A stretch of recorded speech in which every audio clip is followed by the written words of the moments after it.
인권에서 하고 있는 조수희입니다. 저 오늘 그 네트워크 마케팅 선택 조건이긴 한데요. 거기에서 현실 점검편을 이제 받았어요. 그래서 어떤 네트워크 마케팅을 선택해야 하는지는 또 이제 소개하시는 분들과 더 말씀 나누시면 좋을 것 같고요. 또 차후에 또 다른 강의에서 또 짚어주시니까 그때 한번 들으시면 좋을 것 같아요.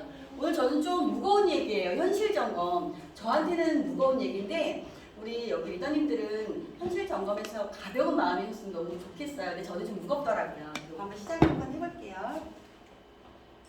자, 고고고. 뭐가 이렇게 높아요? 높대요. 고금리, 고물가, 고환율, 고령화. 우리 얘기하죠. 내 월급하고 또 뭐가 제자리라고 하죠? 우리 아이의 성적. 슬프다. 그런 줄 알았죠? 그런 줄 알았어요, 우리. 이 기사 한번 볼게요. 가만히 있는데 월급이 줄었다. 실질 임금 5개월 연속 마이너스라는 기사가 나왔습니다.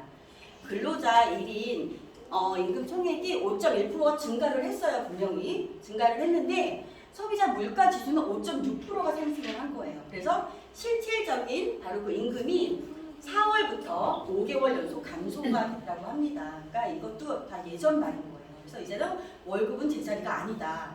그리고 잠깐 제 얘기를 좀 해드릴게요. 저는 맞벌이로 생활을 하면서 아이 하나 가지고 맞벌이로 37, 8살쯤에 이제 퇴직을 했어요. 퇴직을 하고 둘째 아이가 생겼고요. 그래서 맞벌이에서 외벌이로 그리고 아이가 하나에서 둘로 이렇게 좀 심리적으로 굉장히 아껴야겠구나라는 심리적으로는 굉장히 그게 컸어요. 그런데 현실적으로는 나가야 되는 돈이 너무 많았고 또 아이가 또 첫째 아이가 크고 둘째 아이도 뭔가를 또 가르쳐야 되고 하면서 교육비도 많이 늘더라고요. 그래서 이게 심리상만 느꼈던 게 아니라 점점점 통장 잔고까지도 이 현실이 반영이 되더라고요. 그래서 마음이 너무 무거웠고요.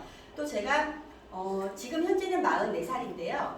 예전에 제가 지금 이게 사업을 시작했을 그 당시에는 내가 지금 살고 있는 이 수준을 50대, 60대, 70대 가서도 이 생활을 유지하면서 살 수 있을까라는 막연한 그런 두려움이 좀 있었어요. 근데 그거는 저뿐만이 아니라 입 밖으로 내뱉지 않았지만 내 친구도, 옆집 언니도, 윗집 언니도 모두 다 내 노후 은퇴 생활을 걱정들은 다들 마음속에 하고 있다고 생각이 저는 듭니다. 표 하나 볼게요. 자, 이게 우리 인생 이야기예요. 자, 현재 본인은 앞으로 몇 년의 경제활동기가 남았습니까? 라고 되어 있는데 20세부터 29까지가 성장기라고 해요. 근데 우리는 20살에 일하는 사람도 있고요. 25세 일하는 사람도 분명히 있어요. 그런데 본격적으로 경제활동기, 바로 미래를 준비하는 철들고 난 이제 30대부터 여기에는 59세로 되어 있어요. 이때가 경제활동기라고 나와 있는데 그 밑에 미래준비기라고 나와 있죠. 근데 제가 밑에 한 줄을 더 파란색으로 더 그었어요. 왜냐면 지금 정년이 65세고요. 이제 또 기사에 보니까 69세로 또 정년이 늘어난다고 해요. 그래서 요 경제활동기 미래준비기를 청년기라고 합니다. 우리 다 여기가 청년기잖아요. 그렇죠? 우리 모이신 분들. 근데 왜 이렇게 10년이라는 60부터 60세 거의 만 10년이 파란색으로 한 줄이 더 변했을까요? 우리가 평균 수명이 늘었기 때문이에요. 예전에는 80세. 그리고 100세. 근데 지금은 120세 연금 상품이 나오고 있습니다. 보험에서. 그래서 평균 이렇게 수명이 늘면서 우리가 일을 해야 되는 그 청년기가 늘어난 거예요. 옆에 기사 한번 볼게요. 이게 얼마 전에 나온 기사예요. 자녀가 주는 용돈이 줄고 생활비는 늘고 그래서 늙어서도 모시는 고령층. 이런 기사를 제가 봤어요. 고연령 노동 공급이 늘어나게 된 원인을 그래서 분석을 해봤더니 자녀로부터 받는 사적 이전 금액, 자녀들도 힘들거든요. 그래서 그런 금액은 감소하고 있는 반면에 생활비는 아까 보고 했죠? 그렇게 늘고 상승하고 있는 점이 지목이 됐습니다. 여기 밑에 그래프가 굉장히 작게 있는데요. 이게 뭐냐면 08년도부터 20년대까지 이게 지금 이게 금액이에요. 자녀들이 부모에게 줄 수 있는 그런 돈은 점점 감소를 하고 있고요. 옆에는 생활 물가 지수는 반대로 오르고 있는 그런 지표입니다. 우리 인생 이야기에서요. 우리 10년, 20년, 30년, 40년을 일을 하고 있어요. 놀지 않고 있거든요. 열심히 일하고 있어요. 근데 왜 저도 그렇고 왜 은퇴 시점이 너무 걱정이 됐을까요? 이거 굉장히 깊이 좀 생각을 해봐야 될 문제라고 저는 생각이 들어요. 제가 69세, 70세에 딱 69세에 은퇴를 해서 70세부터 100살까지 산다고 가정을 한번 해볼게요. 평균적으로 아프지 않은 두 부부가 기본적인 생활을 하면서 살려면 250만 원 정도가 필요하다고 합니다. 제가 곱하기를 해봤어요. 1년에 12달, 30년 해서 계산을 해봤더니 9억이 필요하더라고요. 9억이 필요한데 69세가 되고 70살이 되었을 때 내 통장에 9억이 남아있는 9억이라는 잔고가 있는 사람이 몇이나 있을까요? 그래서 저는 지금도 저희 신랑도 굉장히 열심히 일을 하고 있고요. 지금 저도 이렇게 일을 하고 있지만 아직까지는 은퇴에 대해서 막연한 그런 걱정이 있어요. 근데 왜 제가 이 얘기를 말씀을 드리는 걸까요? 이거는 사회적으로 문제가 돼 있는 건지 도대체 누가 잘못을 한 건지 분명히 다들 열심히 일을 하고 있는데 왜 노후가 이렇게 걱정이 될까? 이유가 있더라고요. 우리가 어떤 걸 가지고 일을 하느냐에 따라서 이제 굉장히 내 노후가 달라질 수 있다라는 표를 좀 보여드리고 싶어요. 이거 많이 보셨죠, 우리? 뭐 각종 어떤 네트워크 마케팅이든 다 이 부의 사사분면을 다 알고 있어요. 그래서 1, 2, 3, 4 왼쪽이 1,3분면이고요. 오른쪽이 2, 4분면인데요. 저 역시 직장생활자였고요. 지금 저희 신랑도 역시 직장생활자입니다. 일자리는 있어요. 근데 노후가 걱정이 돼요. 그리고 직장을 열심히 다니다가 중도 퇴사를 할 수 있고요. 운이 좋아서 65세, 69세까지 정년 퇴임을 할 수도 있어요. 그런데 그러고 우리 아까 일손 못 논다고 했죠. 고령이 돼서도 일을 하고 있다고 하잖아요. 그러면 어떤 걸 할 수 있을까요? 대부분의 이렇게 1분면에 있는 분들이 3분면으로 내려오세요. 자영업을 하세요. 퇴직금이라든지 갖고 있는 걸 돈으로 해서 근데 이거는 돈에 대한 리스크가 굉장히 커요. 크고 또 이때 잘못되면 자영업을 하셨을 때 굉장히 폐업을 하는 곳도 굉장히 많더라고요. 그래서 이렇게 해서 자영업을 하다가 잘못됐어. 그럼 어디로 갈까요? 다시 1분면으로 넘어가요. 난 또 누군가에게 또 이제 직장인과 자영업을 왔다 갔다 1, 3분면에서 왔다 갔다 하는 생활을 또 보내게 됩니다. 그 옆에 오른쪽 2, 4분면 한번 볼게요. 사업가와 투자자가 있습니다. 사업가는 백종 프랜차이즈가 있을 수도 있고요. 그다음에 뭐 맥도날드 그런 프랜차이즈를 낼 수 있어요. 근데 이것도 내려면 그냥 낼 수 있는 건 아니에요. 분명히 또 자금도 필요하고 또 여기 또 누가 있냐? 네트워크가 있어요. 네트워크가 있는데 여기서 또 돈을 벌면 당연히 투자가가 또 될 수 있겠죠.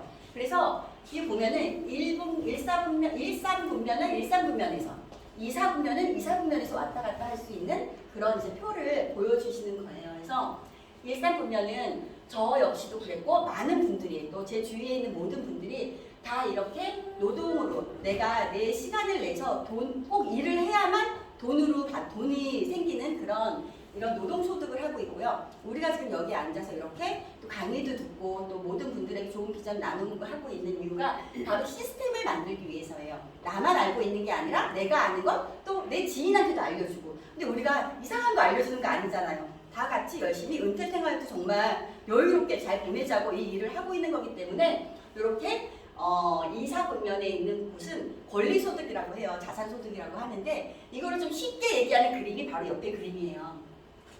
바로 1, 3분면이 A입니다. 시간을 돈으로 바꾸는 사람. 그냥 시간을 돈으로 바꾸나요? 그 시간 동안 내가 노동을 해서 그걸 돈으로 바꾸는 사람이 바로 보통 사람들이고요. 근데 이게 이상한 건 아니에요. 잘 모르기 때문에 아직 이게 어떤 세계인지 잘 모르기 때문에 이렇게 지내고 있고요. 그 옆에는 파이프라인을 구축하는 부자라고 되어 있어요.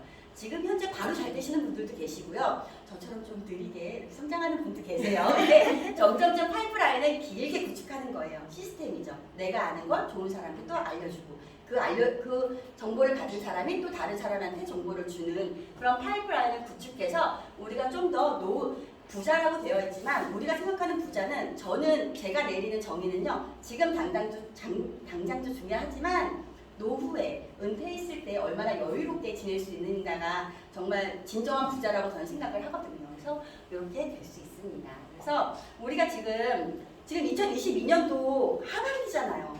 거의 지금 11월이 벌써 됐죠. 그래서 이제 우리가 앞으로 2023년도를 좀 대비를 해봐야지 진짜 나의 현실 점검과 맞닥뜨려지지 않나. 근데 2023년도 지금 트렌드 코리아에서 정보가 지난달에 발표가 됐어요. 제가 이거 굉장히 좀 관심 갖는 부분인데요. 어떤 거냐면 절대 어렵지 않아요. 글은 많아요. 제가 읽어드릴 거예요. 2023년도 소비 트렌드 키워드가 지난달에 발표가 됐어요. 근데 요거를 좀 알고 나면, 이게 뭔지라도 조금이라도 알고 나면은 좀 우리가 좀 소비자들을, 이제 만나는 소비자들을 좀 이해하고 그 문제를 좀 해결할 수 있는 네트워크가 되어보시면 너무 좋을 것 같아서 잠깐 준비를 했습니다. 제가 키워드만 읽어드릴게요. 평균 실종, 오피스 빅뱅, 체리 슈머, 인덱스 관계, 뉴디맨드 전략, 디깅 모멘텀, 알파 세대가 온다, 선제적 대응 기술, 공간력, 네버랜드 신드롬, 이렇게 10가지의 키워드가 있습니다. 제가 이거를 오늘 다 말씀드릴 수는 없고요. 한 3가지 정도 평균 실종, 오피스 빅뱅, 체리 슈머에 대해서 좀 말씀을 드리려고 해요. 자, 평균 실종입니다. 소득의 양극화는 정치, 사회 분야로 확산되고 갈등과 분열은 전 세계 현상이 되었다. 승자 독식으로 굳혀지고 있는 세계이고 중간이 사라지는 세계다. 당신이 대체 불가한 전략은 무엇인가? 요걸 제가 조금 쉽게 말씀을 드리면요. 소득과 소비의 양극화라는 말이에요. 이게 쉽게 말씀드릴게요. 한쪽에서는 우리 반란, 머스트비, 머스트잇 이런 명품을 팔고 있는 그런 쇼핑몰이 있어요. 플랫폼 쇼핑몰이에요. 이런 데는 굉장히 지금 초고속 성장을 하고 있어요. 그리고 이런 또 명품을 사기 위해서 오픈런을 하고 있다. 남 얘기 같죠? 근데 그렇게 하고 있어요. 굉장히 기사에도 많이 나왔고, 그리고 또 1박에 50만 원이 넘는 고급 빌라, 그 다음에 뭐 호캉스, 호텔을 빌려서 호캉스에서 휴가를 보내고 있는 그런 분들이 넘쳐나고 있는데, 다른 한쪽에선 어떤 게 있냐면요. 일주일간 1원도 쓰지 않는 영업 노지출 챌린지가 지금 유행을 하고 있어요. 굉장한 양극화죠, 이게. 바로 이게 자본주의의 그 양극화가 심화되고 이제 평균이라는 말의 의미가 없어졌다라고 생각을 하시면 되고요. 가난한 사람은 더 가난해지고, 빈익빈 비가 정말 어디에서 노래 가사에 나오는 얘기인 줄 알았는데 지금 현재 그렇게 되고 있습니다. 그래서 너무 슬픈 현실이에요. 평균이라는 게요, 어떻게 보면 안전한 곳이라고 생각이 저는 들어요. 평균이라는 단어 자체가 안전이라는 그런 느낌을 주는데, 그런 안전한 곳이 없어진 요즘 우리가 살아내야 되는 그런 생계에 좀 관심 있게, 심도 있게 진짜 고민을 좀 해봐야 될 때다라고 저는 생각이 들고요. 또 이런 소비의 양극화는 우리가 이제 대하는 소비자층의 그런 구매 형태에도 분명히 영향을 미칠 거라고 저는 생각이 듭니다. 그래서 나의 사업이, 우리의 브랜드 뭐죠? 유사나.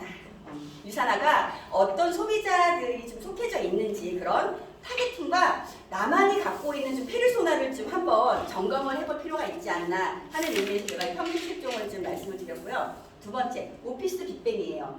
금방 끝나요, 여러분. 자, 팬데믹 이후로 일터를 복귀를 거부하는 대사직이 일어나고요. 최소한의 일만 하는 조용한 사직 현상이 나타나고 있대. 출퇴근과 워라밸, 재택, 하이브리드가 막 근무가 뒤섞여 있는 가운데 과거의 직장 문화는 이제 안녕. 송두리째 달라지는 직장 일터에서 조직과 개인은 무엇을 준비해야 하는가. 이게 이제 오피스 빅뱅이라는 그 키워드에 대한 이제 부연 설명이에요. 요것도 제가 또 설명을 드리면요. 우리 한참 재택근무 많이 했어요. 유산화도 재택근무를 했어요. 그쵸? 줌이 엄청나게 활성화되고 그래서 재택근무를 했는데 이제 사무실로 복귀를 거부하는 거예요. 그래서 대규모 사직, 이해는 안 되지만 이렇게 있대요. 요즘에 어떻게 밤벌인데 사직을 해, 가기 싫다고. 이게 요즘 요즘에 이렇게 되고 있대요. 그래서 그리고 또 최소한의 조금의 그 업무만 하려고 하는 조용한 사직이 늘고 있습니다. 이 조용한 사직 신조어예요. 요즘에 인스타나 이런 데 보면 해시태그로 조용한 사직이라는 그런 단어가 되게 많이 이렇게 얘기가 오가고 있어요. 이게 뭐냐면요. 제가 그래서 이 조용한 사직이 언제부터 이렇게 나온 신조어야? 하고 제가 이렇게 타 들어가 봤더니 지난달, 얼마 안 됐어요. 지난달에 우리 거기 어디죠? SK CNC 판교의 데이터 센터가 화재가 나서 국민의 메신저 뭐죠? 카카오가 막 난리가 나 비상이 됐어요.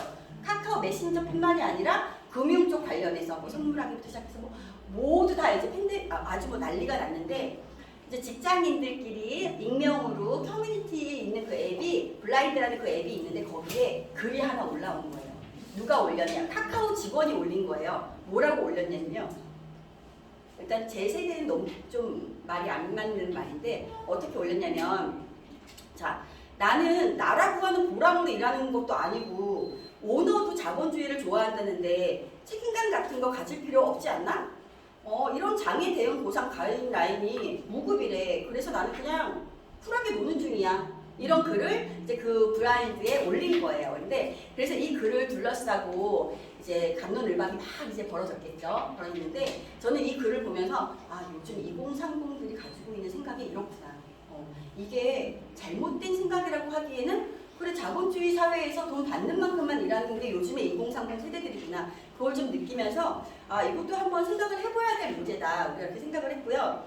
그리고 다양한 금융 형태를 지금 원하는 거예요. 모든 사람들이. 그래서 형태를 벗어나더라도 어쨌든 우리 일상 속에 굉장히 깊이 파고들었어요. 오피스 빅뱅은. 올해도 이 단어는 굉장한 키워드였어요. 그래서 소프트웨어라든지 우리 같은 플랫폼 회사예요. 저희도 플랫폼 회사예요.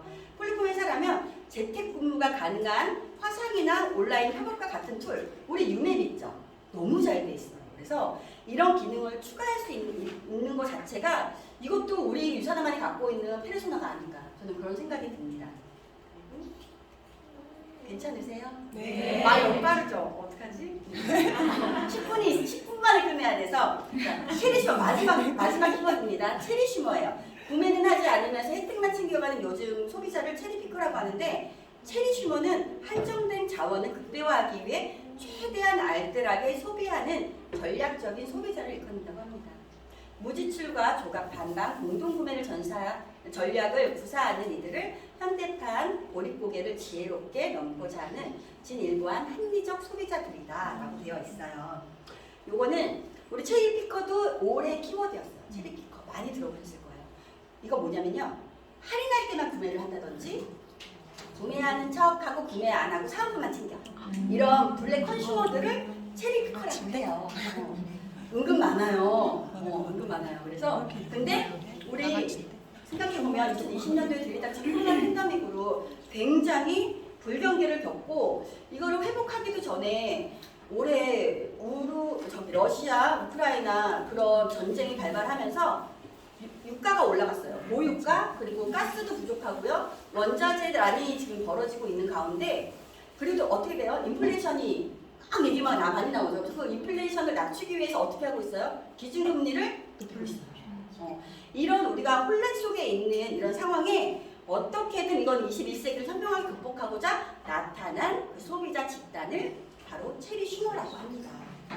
현명한 2030부터 시작해서 저는 분명 네트워크 마케터도 이 체리슈머에 속한다고 저는 생각이 들어요. 그래서 기업도 소비자도 현명한 소비와 전략으로 생존에 대해 고민을 할 때인 것 같아서 마음은 굉장히 무겁지만요.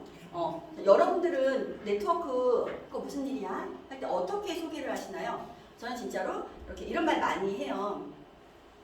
네가 브랜드 체인지 현명하게 브랜드 체인지 좋은 제품으로 하면은 굉장한 이게 현명한 소비로 우리가 또 소득까지 될 수 있어. 분명히 여기서도 현명한 소비라는 단어를 제가 꼭 놓치지 않고 항상 얘기하거든요.